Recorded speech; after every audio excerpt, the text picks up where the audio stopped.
সাজেক ট্যুরে যাওয়ার অনেক আগের থেকে আমি আমার হাসব্যান্ডকে রিকোয়েস্ট করছিলাম এই মিনি কুকারগুলো আমাকে কিনে দেওয়ার জন্য। অনলাইনে দেখে মনে হয়েছে জিনিসটা বেশ কাজের। বিশেষ করে যারা ছোট বাচ্চাদেরকে নিয়ে ট্রাভেল করেন তাদের জন্য কিন্তু এটা একটা বেস্ট অপশন। তো সে আমাকে বরাবরই মানা করছিল, বলছিল যে জিনিসটা অত একটা মজবুত না, আর এত ছোট জিনিস আসলে কী বা হবে। তো ফাইনালি গতকালকে সেটা আমার জন্য নিয়ে এসেছে, কিন্তু সাজেক ট্যুর থেকে ফেরার পরে।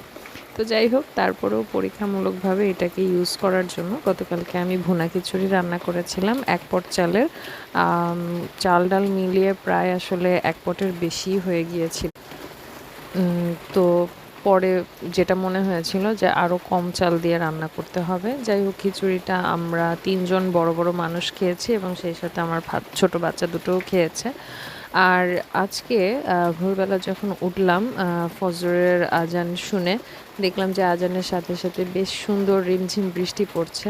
তো এরকম ওয়েদারে আসলে কিছু না কিছু আমার খেতে খুব শখ হয়।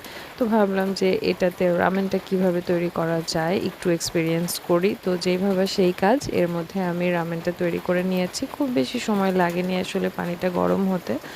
আর রামেনটা তো বেশ ঝাল ছিল, তো আমি চিন্তা করলাম এত সকালে এত ঝাল খাবো, এই কারণে একটা ডিমও সাথে পোচ করে নিয়েছি। তবে আমার আসলে এটা একেবারেই ঝাল লাগেনি, কারণ এটা ছিল রামেনের ওই যে পিঙ্ক কালারের প্যাকেটটা থাকে না, যেটা সম্ভবত চিজ ফ্লেভারের, আর সাথে ডিম অ্যাড করাতে ঝাল একেবারেই লাগেনি। তো পরবর্তীতে একটু আফসোস হলেও মনে হলো যে না, এটাই ঠিক আছে এত সকালে খাওয়ার জন্য।